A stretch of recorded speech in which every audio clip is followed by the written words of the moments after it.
Okay, this is week 3 of our in-ground tanks, being Septic Tank, Cistern, a Tilapia Pond, and this goes right on into the Dirty Kitchen build, so it's an update of everything all at the same time, with a camera that just won't stay level. Doesn't even try. Okay, this is where we left off. We're looking at the cistern right now, and the first pour is 4 feet high, and because rainy season's coming, we had poured the slabs in the bottom previously, so I just had them dig down through the concrete and throw the dirt both ways and set the forms. It'll be ugly, but we'll be able to get this dirt out of here during wet season. It's just not as easy, and the camera's going to fight me the whole day, so I guess I'll just have to get used to it. This is showing that they had made a place to walk down here to pour concrete with, and the dirt pile looks it looks huge because it is. It's hard to believe that about 8.5 feet of mud slid back off those hillsides. These were originally dug right to the edge of the concrete is over here, like behind the scaffold pipe. Those walls are dug straight up and down. And you've seen how they dig holes in the Philippines. This was a neat hole. But everything you see slanting back clear up to the top of the ground, about 12 feet up, it all slid into the hole, and that was the top of it, right about here somewhere.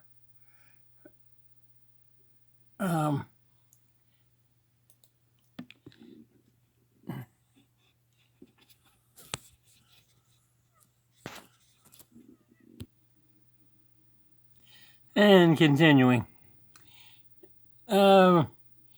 This is the mixer and empty bags mostly piled up here. The water barrels, a ramp they made to get over to what they're pouring. This is going to be the next thing we set forms on. This is their Tilapia Tank. This didn't wash in nearly as bad. They've dug down to the concrete, and there's still mud in there, but they'll be getting it out.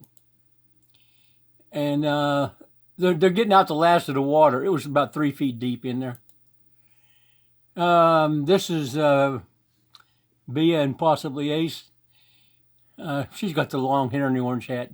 Pick her at any time. This is not the rock we normally use. This is more of a crushed limestone. We use that black obsidian rock for the house, but due to the road restrictions and things that they had to close that quarry, we couldn't get it. The sand is the sand we always get, so we're happy with that. And this other rock, I mean, it's rock. And we're pouring these walls 7 inches thick. I could pour them 5 if I had my obsidian rock, but I'm going to just pour them 7 and not worry about it. Okay, now they've cleaned out pretty much the edge of the concrete, and some of it's thrown in piles in the middle, and some of it they've taken out in buckets. But this is the fish pond, future fish pond. This showing a little bit different view, probably from the other end. Another view. Okay, now we're back into the cistern hole, and he's taking this dirt. It's down here on the ground, and what we told him to do was take the outside forms off, and you can't see the outside form. And because the camera's sitting still, I'm really not wanting to move it. Anyway, we're going to throw what dirt we can over the wall where it's going to go anyway. It's backfill. So we're going to do that while we wait for the concrete to sit 2 days in these forms. If you're really careful, you can take them down 24 hours after you pour it. But I like to keep the forms on so the moisture stays in the concrete for the first initial about 3 days of set. It'll get to about 30% of strength in 3 days and 90% in 28 days. and it slowly gets harder over time. And I'm not sure why he's taking the inside forms off, other than they just had the bolts out and was probably falling over on him or something. And these are the different corner. He's just digging out that mound of dirt. And this is back to the first guy. He's getting his dirt out. This is showing you where the dirt's going. It's going over the wall. Now they can fill this up to around that top plastic pipe that's hanging out. Well, it would be hanging out. Actually, it would be flush.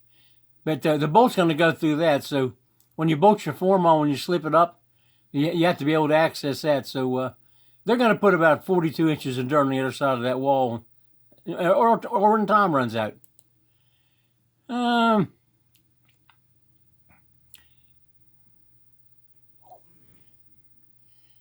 Okay, they've moved the forms up.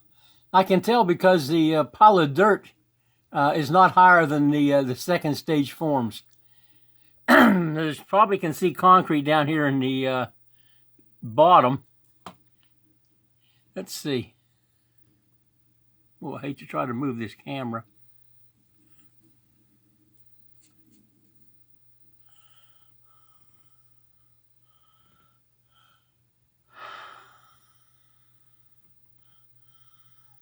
Let's just leave it alone.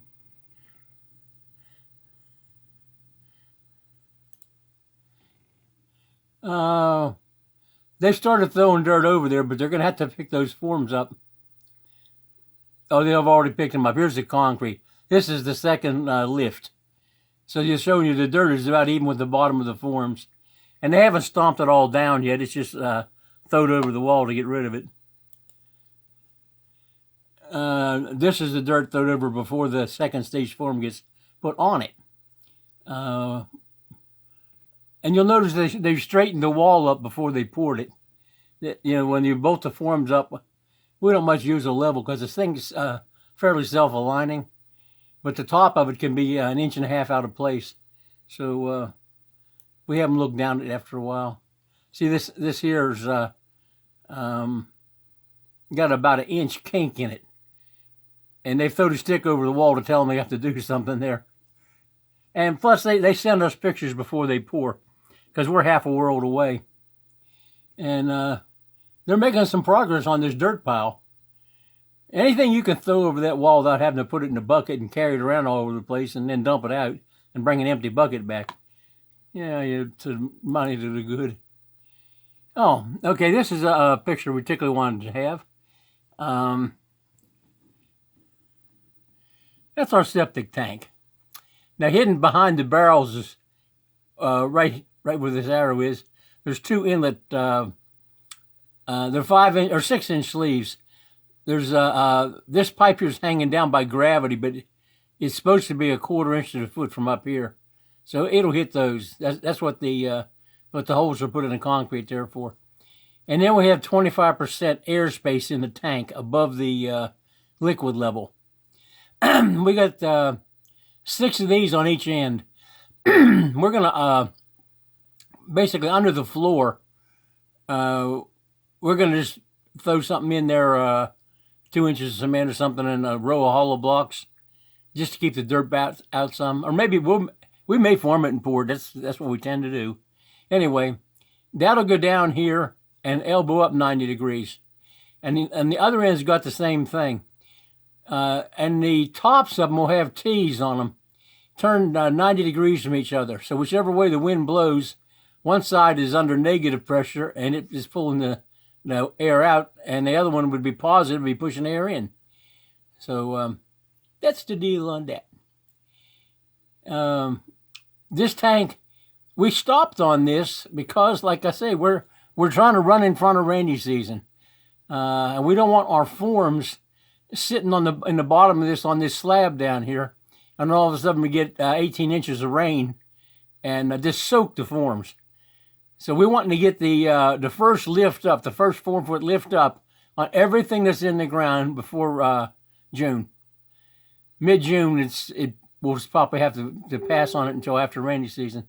But we're on track to get that done. Anyway, it'll have a baffle across there, 8 feet from this end down. We get a baffle across the full width.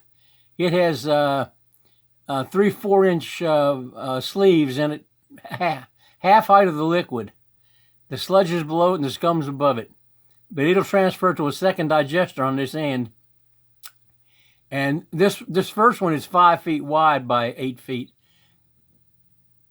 And when it goes into digester 2, it loops around, comes back down the other side, and we have a 5 feet by 3 feet. It may even be more than that. I think this tank's bigger than what I'm thinking right this second. I have drawings. We'll get to that in a while. Anyway, that's where we put in iodine or chlorine or whatever to kill whatever's in the water, so I can dump it on the garden. Or I wouldn't recommend drinking it, but it's going to be cleaner than some of the city water. This is more of a treatment plant than a simple septic tank.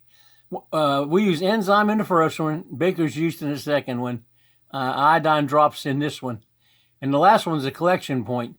There's a 9-inch ABS pipe in there that's about 2 inches lower than the liquid level of the 2 digesters, and the water overflows into that pipe straight down out the bottom of the septic tank, and it's sitting on 25 centimeters of 3/4-inch stone with a piece of polyethylene plastic over top of it, so the cement didn't get in the rock. And that gravel was the entire size of the hole. And since we had to work forms and have places to walk, this cement down here is about 2 feet bigger than the tank all the way around. And so the gravel is 2 feet bigger than the tank all the way around. It's not a drain field. You're not allowed to have a drain field. But we're allowed to have rock or sand underneath the concrete slab. And if it just gives us some capacity, or if it goes into the ground, it perks so slow. It ought to filter the crap out of it. I mean, because you can have a pond here by digging the hole, and just keep the water up in it for about a year, and it'll self-seal. The parts of the clay are so fine that it'll actually make a pond without any kind of retaining anything, just the shape of the hole. And we pre-stage our materials. The mixer's just ahead of where you see right here. It's a 1-2-3 mix: 1 cement, 2 sand, 3 rock, and 1 bag of Sahara. That fills the micropores in the concrete so that the cement is hydraulically solid. And we didn't use that on the house. If I'd have thought about it, I would have used it on the outside of the house. But we're going to paint that house someday, so we're not too worried about it. This is the bags that wouldn't fit down there right on the dirt where the camera was seen to be coming from. This is just stacked up on our rain gutter. We put our gutter on the ground instead on the edges of the roof. And everything that hits the side of the house or any roof on the house or anything inside of the shape of the gutter goes into the cistern. And plus, we're going to send the water from the top of the cistern, the lid, into the cistern. So, and then there's a deep well turbine pump that fits in there to pump the water out. This is just, for scale, this is like 5 feet 4 inches across. The wall is 24 foot, center to center on the columns. 24 foot, like 3 inches or something like that. But Benji Boy Construction makes all our grills. They're a welding service. And they work for us just about full time. We have an artist that works, he worked a lot the first year and second year when we were doing stuff like that. He made all the stuff for the procession carriage and sand carvings and things. I'm not sure where he's working at a resort doing ice carving, I think.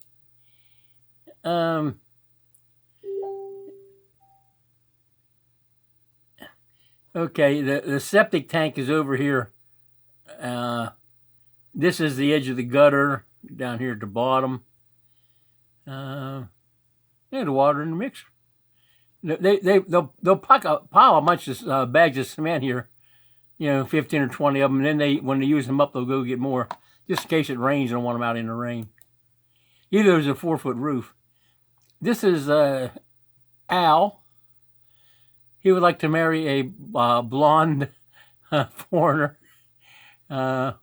He's not an unattractive fella, and he's absolutely fit, completely fit. And his front teeth are a mess. He needs some work on his front teeth. I'm trying to remember their actual names. We call him Nanny, but I think it's Alicio. That's Bia. She's got about 3 sets of sweatshirts on for some reason. I guess she's trying to sweat to death. And plus, she just had a baby about 6 months ago. So she might have gained some weight when she had the baby. She's still losing it. Elijah. Okay, then this is the well, I guess it's the second mix, the first and second mix, because this would slant down. We get 5 cubic feet per bag of cement, so that's probably 2 bags of cement. Here they got a lot more of the cement in, and they've got a ramp here to walk on, and a ramp on this side to walk on. I guess they're just stepping on the dirt and walking over there. And then they got a ramp here. But they're on the, they might be getting near the end, or maybe it's just the third wall. This is still poured too. Just a closer up view, I think. This is before they've poured as much. This must be just the beginning of that second thing. They just tilt the mixer over, and these 2 people hold the bucket, and they just swing it out here and put another bucket under it. We don't put it into a pan and then shovel it out of the pan. When it comes out of the mixer, it's headed for wherever you're pouring it. This, what looks like gutter, is the same shape as the gutter over here. You can't see this arrow in the well, whatever. This has to hook around and go in through this wall, but it'd be at the height of the infeed up here. About well, you can't see that person.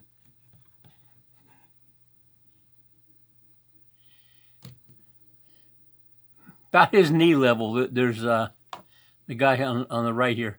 About that knee level is where it's going to go into the tank.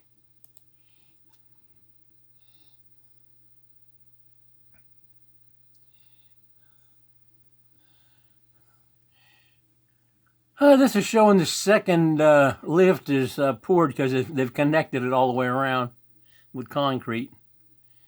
So we have 4 feet, and then when you raise it up, you don't get the full 4 feet because these bolts are 1.5 inches from the bottom, and the holes where it bolts through the wall, which was these bolt holes on the first lift. So you lose that much on the wall and the 1.5 inches on the bottom of the form. So we figure 3'6" for the second and third lift each. More views of the second pour. Okay, they've got the forms set for the second pour. They're still throwing dirt over the wall. This is getting back to the tilapia pond. I'm kind of thinking shrimp. We're talking tilapia, but I'm kind of thinking we might want to raise shrimp. We can throw enough salt in there out of bags to make it salt water. You can have freshwater shrimp if you grow them from larvae into shrimp in fresh water. But this is just getting the last of the dirt, those 3 big piles. Because we got them doing several things, and these are filling in time while we're waiting for something else. What else they're doing?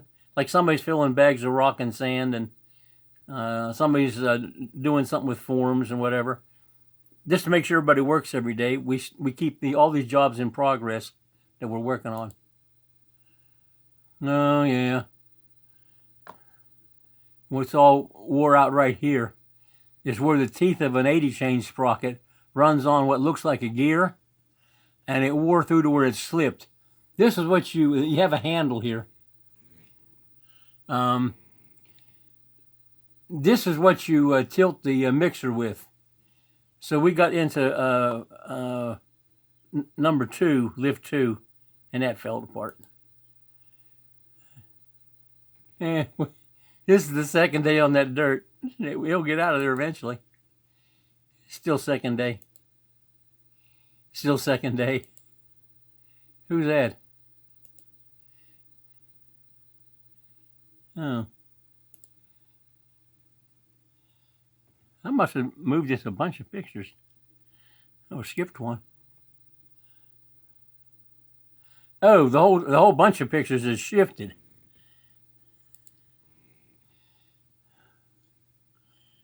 Well, we don't have to see every one. This is the second lift has been poured. They're tying the horizontal rebars for the next lift. And I don't see it laying out right where I can see it, but we have a notched stick. It's a piece of 2x3 with notches cut in at all these heights. And that's how they do it. They don't have to measure anything. We have another notched stick that's, these are 8 3/4 inches apart. At least they were at the bottom and the top of the first lift. We don't use the notch board after that, this time. But anyway, that saves all the measuring, unless you count how many bars. But they average 8 3/4 on center because they started out at 8 3/4. And the dirt pile persists. We're finishing the second lift here, getting ready to move again. These are the used forms we took off, and we wipe these things down with a decent rag, and then we spray, just fog them with WD-40, and then the rag that's damped with the WD-40, we wipe them down and shine them up. And they come off the concrete about that clean. See, there's a little dab of concrete off the camera, isn't it? 1, 2, 3. Amazing. You see a little piece right here that's white, and a little piece right there, and a little piece down here. When they wipe that off, and then they'll put another coat of WD-40. It's a silicone oil is what it is. And you can use your forms until you leave them laying out in the rain. It goes you over and over and over. We've used these 3, 6, 9 times already. And there's some more forms that are cleaned up. Trust and verify. Okay. I'm seeing a concrete seams hid by the dirt pile. So what we're looking at is the third, setting up the forms for the third lift. We slipped them the second time now. And this woodworks you see around here is what they stood on to pour the second one. And they'll have to raise that up by the same method they got it there. We have all that scaffolding bucks and stuff. So they'll raise that up and redo them a place to stand. Okay, for the dirty kitchen, rather than make rectangular door bucks when all the rest of the house has round top doors, reason 1. Reason 2, we don't want to buy form materials and have all the lost in translation of how they're supposed to look.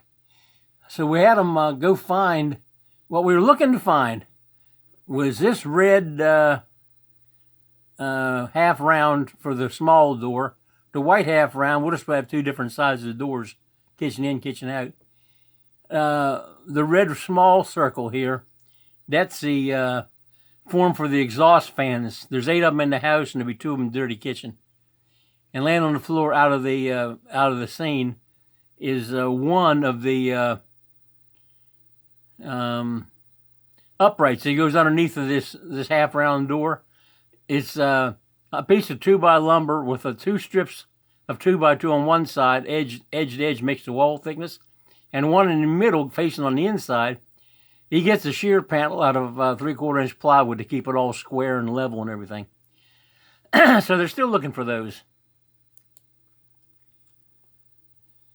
They're showing us here that they put the 5-inch, 6-inch sleeves in here for the water back into the cistern. That's what those things look like. They're the uprights for the door. And there's a board goes across in this. This is the top. The board goes across here, and it's got dowel pins up into this thing. And if you leave them off, you'll see what happens, because we did a video on fixing concrete that's not right. It's on the same channel. It was a 3-inch offset from the bottom to the top. And there was some creative solutions discussed, but I come back one day and it was fixed. Our foreman, boy, I couldn't stand looking at it anymore. He just fixed it. Okay, so we're ready to pour, or will be. They're needing a 2x3 spacer in here, because it didn't come out to an even form. And this wall here has got a kink and needs straightened. But this is the third lift. That's more pictures of the third lift. They're not quite ready to pour yet, but they're working on it. Now back to the fish pond, shrimp pond, whatever. There's no reason not to put the rebars in this hole. We still have to come in and sweep out all this loose, concrete dust, dirt, whatever's down in there. We don't want anything under the concrete we're pouring, so we'll sweep that off into the center. And eventually we'll get Glory to clean all these things out. They show us they found the second ones, but like there's a strip missing on this one. And this piece was taken off. It's just laying loose there. He just leaned it against it, but this is not attached because it's turned the wrong way. Okay, so this is the platforms for the third lift, how they're going to get there. And these sidewalk looking things, this one, this one, this one. Here's another one. When we poured the spider beam, we had to have 12 feet long legs for the spider. And this is those forms. They were used one time for pouring concrete.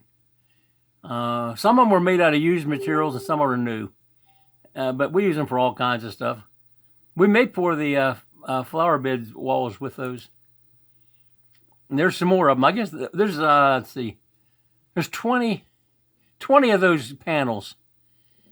And they get stuff put underneath them and become chairs. They sent us this, and we told them we had a kink. Wanted to get rid of that before we did anything. This is pretty much what it looked like for the second pour, except it's raised up a little bit. This is bags for the third pour. Back to while we were waiting to transport bags and stuff from the other side of the house to where they're going to work. They just did some more tying on these pieces here. And I haven't seen a narrow notch board yet. Or the short one. They're only 4 feet long. Because when you see 4 bars together, well, let's put where I can point. 4 bars together. The height of the concrete is between the second and third. That way you have 2 bars right next to the edge of the concrete where it needs to be reinforced on the one below and the one above. This is showing us that they straightened that wall that had the kink in it.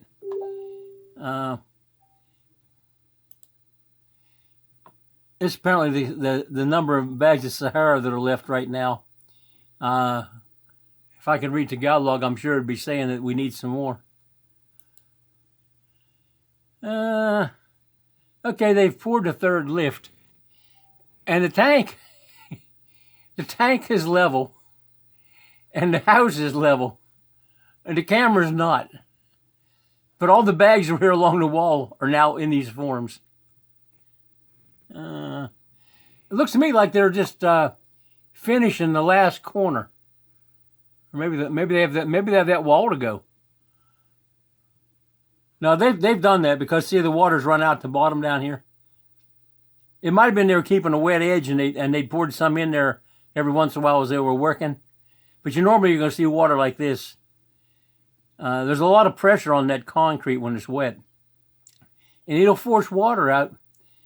But apparently it doesn't force the cement out, because when this dries, when the water's gone, you haven't got a bunch of cement paste on the wall to wipe off. There's no cement at all on it. Apparently they're using this for a sidewalk to get into this pile of dirt down here for something.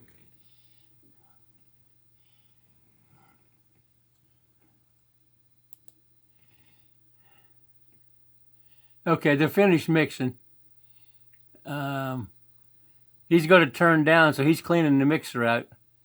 You throw a bag of rock in there and about 15 gallons of water and run it for 5 minutes. And it polishes all this stuff off the inside of the mixer. That way, it's next time it's not full of junk. This mixer's from 2014. It did, I don't know, 2,500 bags of mix for the house. And it's got a twin. There's another one of them. It's on the roof. When we're up there, we use it. It's not been as many mixes. It's probably only 1,500 bags in it. First failure on it is 84 bags, and this one failed at 82. There's a pipe spacer between the frame and the bearing on the drum. Sets the gear clearance. It's way too wide when they make it. And they make every one of them that way. They growl and they rattle and they make all kinds of noise and shake the ground. And when it slips and you can't turn the drum when you turn it over to dump it out, you take a nut off here.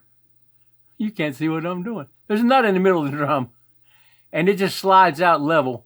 And there's a piece of 1.5-inch pipe there. And you take 5 millimeters off that pipe and put it right back together. And it's good for life. No problem.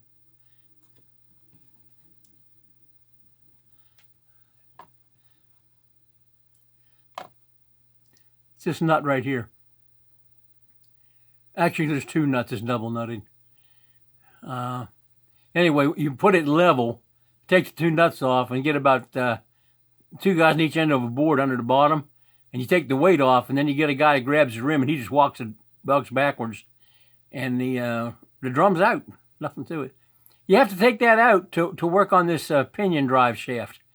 We had a bearing go out on that, I don't know, after 1,000, 2,000, maybe 2,000 bags. It was just got cement in it.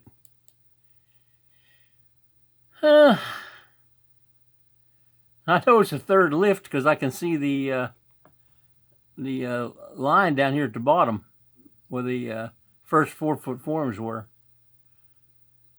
I guess they're just telling us they're done.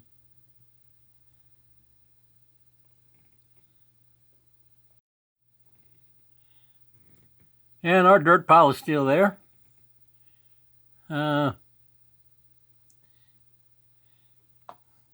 This is going to get a lid on it. So we don't want this absolutely polished. They may go back and trowel this. Boyette does that generally after everything else is done. Okay, so that's our update for week 3. And we won't pull forms tomorrow. We'll be filling bags of rock and sand, cleaning up with a brush around the rebar on the Tilapia Shrimp Tank, so that it'll be a clean floor to put the forms up.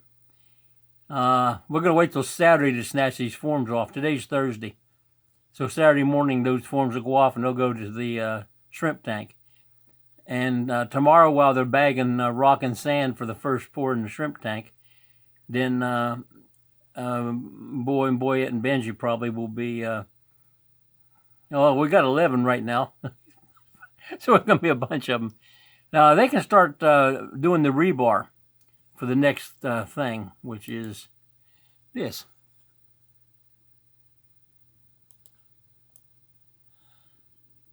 This video is too long. I'm going to start another video and talk about this a little bit.